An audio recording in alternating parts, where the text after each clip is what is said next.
Hakim Abu Qasim Ferdowsi, the renowned Iranian epic poet, was born in 940 AD in the village of Paj in Khorasan. His family's affluence allowed him to attend schools in Tus, where he flourished. Ferdowsi's magnum opus is the epic Shahnameh. Interestingly, an earlier version, the Abu Mansuri Shahnameh, had faded from memory. Determined, Ferdowsi embarked on a quest across cities to rediscover it. Eventually, he obtained the original manuscript through a well-connected friend in the Samanid court. Later, a misunderstanding strained his relationship with the king of Iran. Heartbroken, Ferdowsi returned to Tus, where he penned his legendary poem and was mourned by countless fans at his funeral.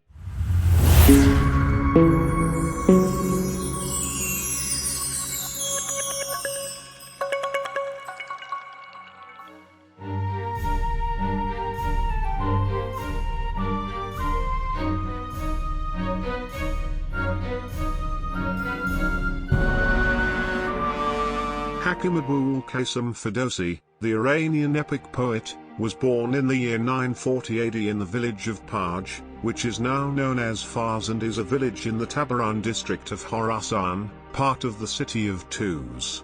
When Ferdowsi was born, it was the exact time when Rudaki, the father of Persian poetry and literature, was spending the last days of his life. Ferdowsi's childhood coincided with the rule of the Samanid dynasty.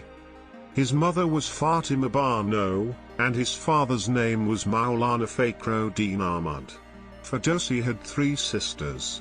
His mother came from the royal family of Mazandaran, known as Sparbed, and his father was known for his virtue and wisdom and held a position in the financial administration of Khorasan. Ferdowsi began his education in the local schools of his village during his childhood. His first teacher was his father. Ferdowsi attended schools in Tus, benefiting from better facilities and access to educational resources due to his affluent family background. Since the time of the Sasanian Empire, the high-ranking families were divided into several social classes. During that era, the nobility was divided into 2 primary tiers. The first-tier nobles themselves had 2 categories within them, consisting of royal members, and the second category being freemen. The royal members were part of the ruling dynasty, while the freemen included high-ranking administrators and leaders. The second-tier nobility was further subdivided into 3 categories. The first category consisted of military commanders, the second category included governors or regional rulers, and the third category was famously known as the Deccan class. While they were labeled as Deccans, farmers, they were by no means laborers and did not engage in manual work. Instead, these individuals were landowners who possessed vast estates and had laborers working on their lands. Ferdowsi's family belonged to the Deccan class. The Deccans were a class that did not interfere in political or military matters. Over time, they became dedicated to learning and invested heavily in poetry, literature, and history. When the Sasanian Empire fell, it was the Deccans who made extensive efforts to preserve the ancient history and culture of Iran. Despite facing pressures from ruling authorities, Deccans preserved their rich Iranian heritage through writing books and passing down ancient stories from generation to generation. Years before Ferdowsi, there was an epic called Abu Mansuri Shahnameh, but over time, copies of this Shahnameh were scarce. The Abu Mansuri Shahnameh aimed to preserve the ancient traditions of Iran and contain historical stories within itself. Some of these stories reached the young Ferdowsi. He read these stories and became deeply interested in them. Ferdowsi dedicated his time to reading and completing the remaining stories of the Abu Mansuri Shahnameh, despite Tagigi's unsuccessful efforts to finish the project. Ferdowsi had heard that a complete version existed in the Samanid royal court, but Ferdowsi was not famous or significant enough to access the Samanid royal library. Ferdowsi embarked on a long and extensive journey. He traveled throughout the vast regions of Greater Khorasan. In each area he visited, like Herat or Balkh, Ferdowsi tried to locate this book. However, He could not find any trace of it. Nevertheless, this journey was extremely fruitful for Ferdowsi. In every city he visited, he held gatherings with the dignitaries and literati of those places and gathered a wealth of information about ancient and historical events.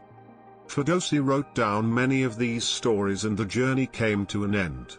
When Ferdowsi looked at his writings, he realized that he had achieved something significant. He had managed to put on paper all the forgotten stories and ancient customs that had been lost for so long. Ferdowsi decided to compile all these ancient stories and customs into a book so that they could become a legacy for future generations.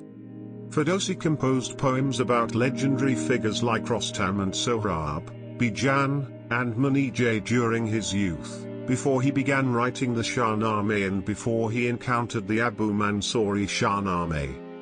Ferdowsi had a wife named Rudabe and 2 children. He had a daughter named Manijeh and a son named Hushang. During the early days of his life, things were going well for Ferdowsi. His journey across Khorasan had recently concluded, and he had begun his extensive research. Ferdowsi would retreat to his shack and effectively put his life on hold, dedicating himself to writing and research. Consequently, he distanced himself somewhat from his family. However, his wife, Rudabe, remained a loyal and steadfast supporter of Ferdowsi, helping him achieve his goals. During this period, when Ferdowsi had moved on from his pursuit of Abu Mansuri Shahnameh, one of his close friends paid him a visit.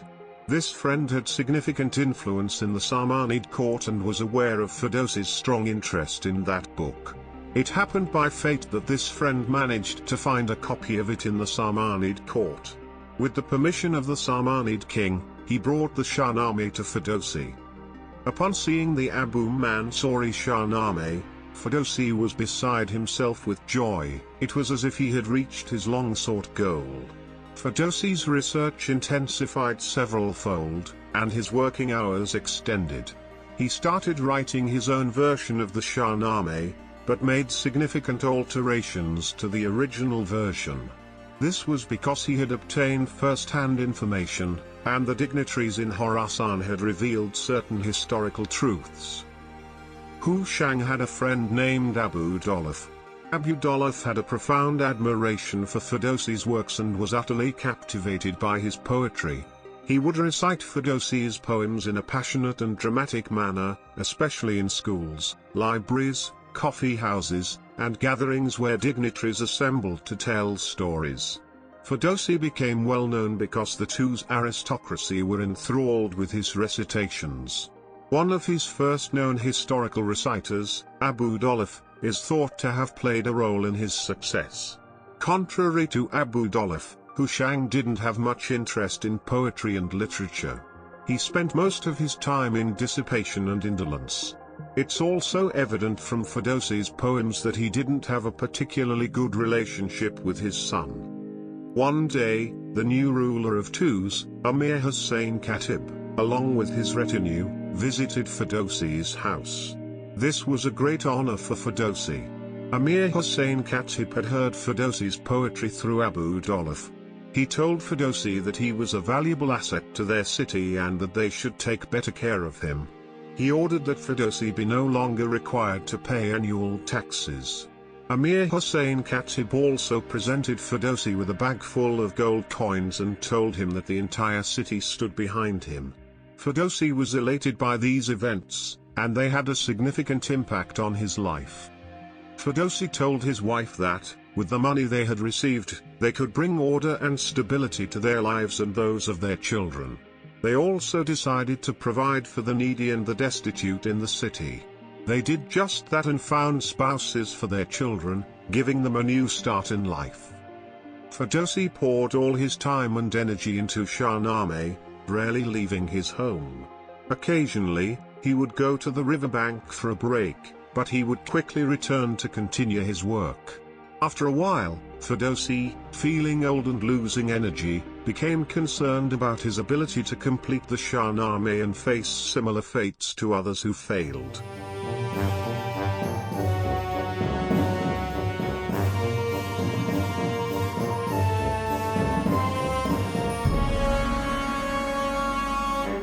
Several years passed, and the political situation became turbulent. Crime, violence, and looting increased day by day until Sultan Mahmud Ghaznavi, with the title Sword of the State, was appointed as the ruler and governor of Khorasan, succeeding the Samanids.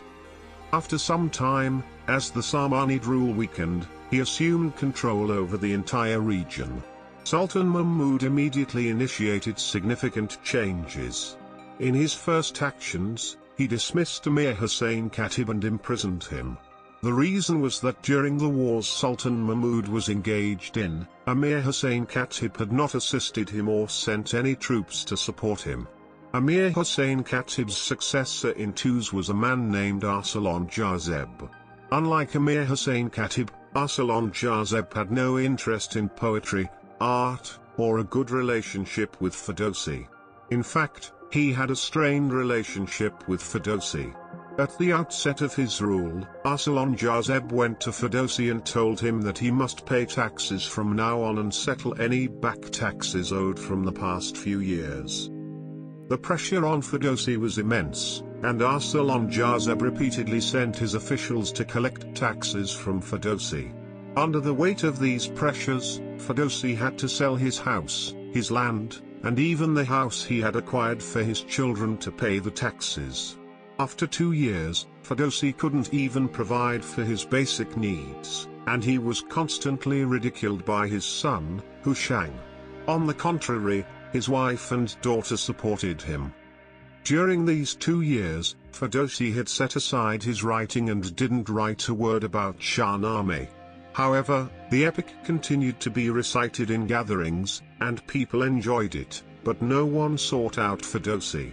Scribes copied his works and sold his stories for their own profit, while the creator of this masterpiece received no benefit from these sales. Ferdowsi grew older and more reclusive with each passing year. He became idle and would sit in his home, gazing at nothing in particular and lamenting his situation. His concern for his daughter, Manijeh, had eased as she had married a man named Rostamzad and was leading a good life. However, he continued to be troubled by his son, Hushang. Hushang still indulged in his wayward lifestyle, and at the age of 35, he passed away. This loss added to Ferdowsi's grief, and he hadn't experienced such sorrow throughout his life. He constantly wept, beat his head, and even believed that he had contributed to his son's death, as he hadn't been able to raise him properly or establish a closer father-son relationship. Due to these sorrows, tears, and lamentations, Ferdowsi fell seriously ill. Physicians attended to him, but his condition didn't improve.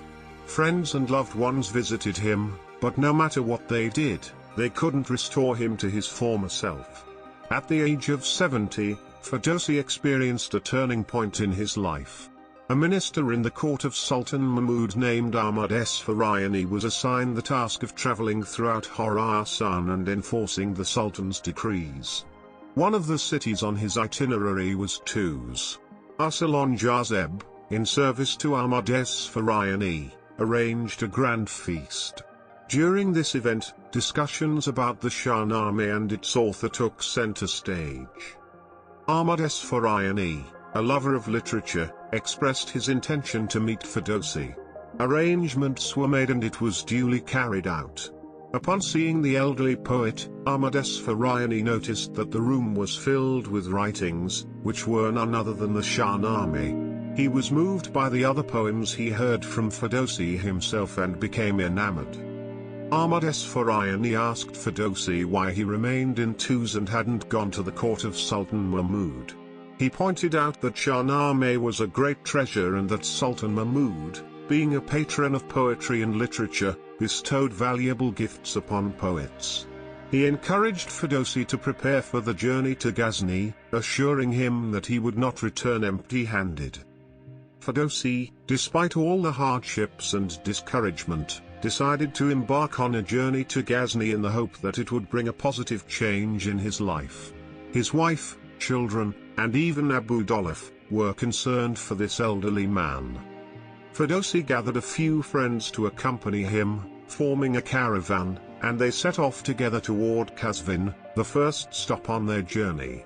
Among the poets at the royal court, there was one named Ansari who did not warmly welcome the news of Ferdowsi's journey. Ansari feared that if Ferdowsi entered the court, he might outshine other poets and take his place. To protect his own position, Ansari wrote a letter to the ruler of Herat, suggesting that if Ferdowsi and his companions arrived there, they should be detained and the Shahnameh confiscated. At that time, Sultan Mahmud was away on a military campaign from Ghazni, which provided an opportunity for Ansari to obstruct Ferdowsi's entry to the court. Ferdowsi and his companions reached Herat despite the initial efforts to obstruct their path, and it became apparent that the governor of Herat couldn't prevent Ferdowsi's entry. Ferdowsi had a strong determination to personally present the Shahnameh to Sultan Mahmud, as he had devoted 30 years of his life to completing this monumental work. It was a treasure of great importance to him, and he didn't want it to fall into the hands of strangers. Upon their arrival in Ghazni, Ferdowsi and his companions were warmly welcomed, especially by Ansari. It is said that Ansari was a gracious and eloquent host and had an appreciation for poetry. He appreciated Ferdowsi's exceptional quality of poems, recognizing that such poetry could only be the work of renowned Khorasan poet. Ferdowsi stayed as a guest in one of Ansari's gardens for some time, sharing evenings together to discuss and enjoy poetry. Ansari eventually developed an appreciation for Ferdowsi's extraordinary talent and recognized him as the author of Shahnameh. Ferdowsi spent a considerable amount of time in Ghazni, where he received recognition from both the common people and the nobility. He was invited to meet many individuals, and he spent most of his time with the elite and intellectual figures of the city. During this period, he mostly stayed at the home of a person named Sharaf-ed-Din Mahak.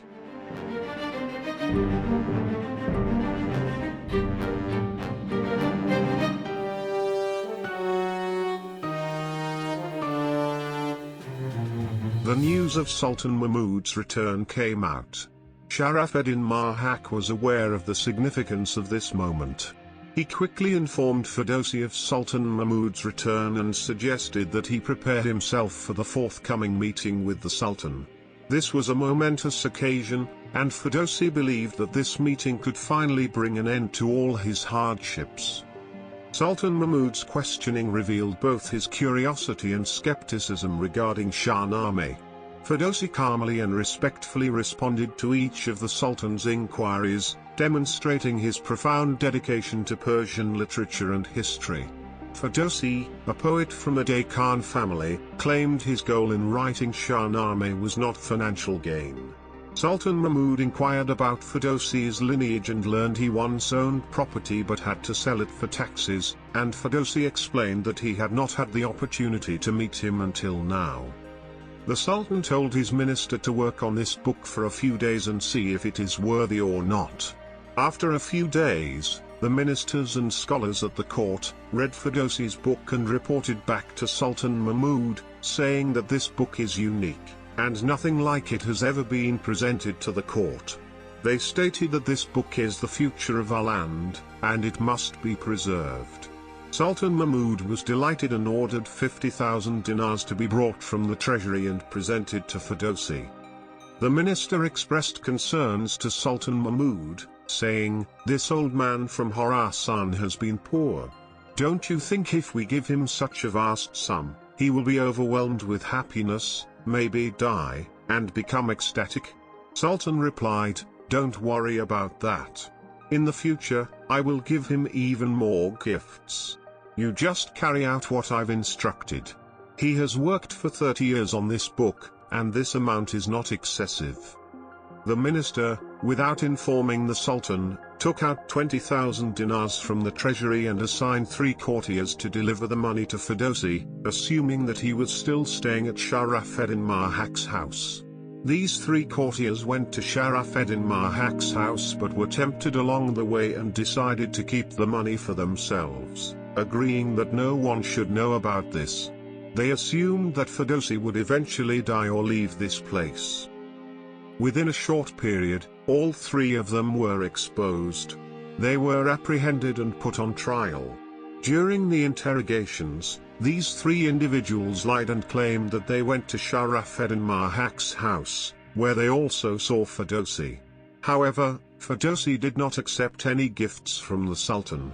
Upon hearing this, Sultan Mahmud became very angry and ordered that Ferdowsi be arrested and thrown under an elephant's foot. He expressed his disbelief that this poet from Khorasan dared to challenge a great king like himself and rejected his reward. The authorities went to Shah Rafeddin Mahak's house to find Ferdowsi, but they were too late. Ferdowsi had left Ghazni a while ago with the intention of returning to his hometown, Tus. As he entered each city on his way, he was warmly welcomed by local dignitaries. Some of these dignitaries suspected that the king's agents might be after Ferdowsi, so they hid him until the situation calmed down, allowing Ferdowsi to continue his journey to Tus. Ferdowsi returned to Tus empty-handed. Out of concern for his friends and supporters, they suggested that he send a letter of apology to Sultan Mahmud and accept the Sultan's gifts to help them out of their difficult situation. However, Ferdowsi refused to accept gifts from Sultan Mahmud and believed his initial visit to Sultan Mahmud's court was a mistake, arguing his epic should have been dedicated to a greater ruler. Some time passed, and Sultan Mahmud, while in Hindustan for a military campaign, regretted his actions. Many had advised him that there was a misunderstanding, and Ferdowsi had no enmity towards him. Sultan Mahmud decided to make amends and sent lavish gifts. He ordered a caravan of camels to carry these gifts to the poet in Tus. If possible, they were to ask Ferdowsi to return to Ghazni and inform him that the Sultan regretted his previous behavior and intended to meet Ferdowsi again.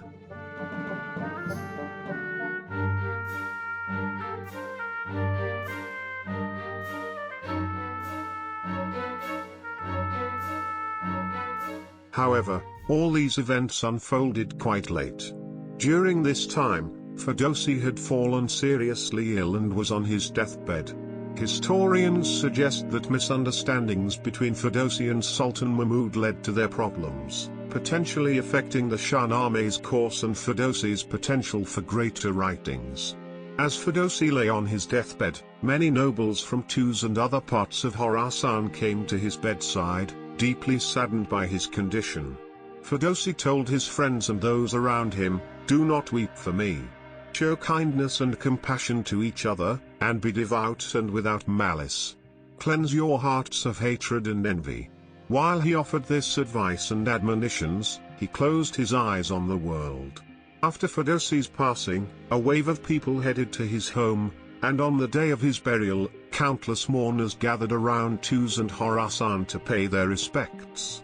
During the funeral, a renowned Shahnameh reciter named Abu Dolaf recited some mournful passages from the Shahnameh for the people.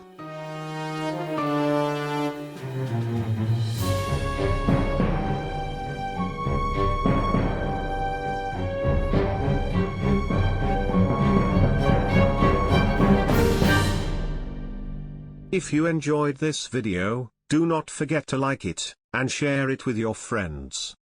Do not hesitate to provide your view regarding this video by putting your comments below. Your comments would help us to improve our work, and also, they help us to take your views into account for the future topics that we select. Furthermore, you can subscribe to our channel to become aware of our new videos.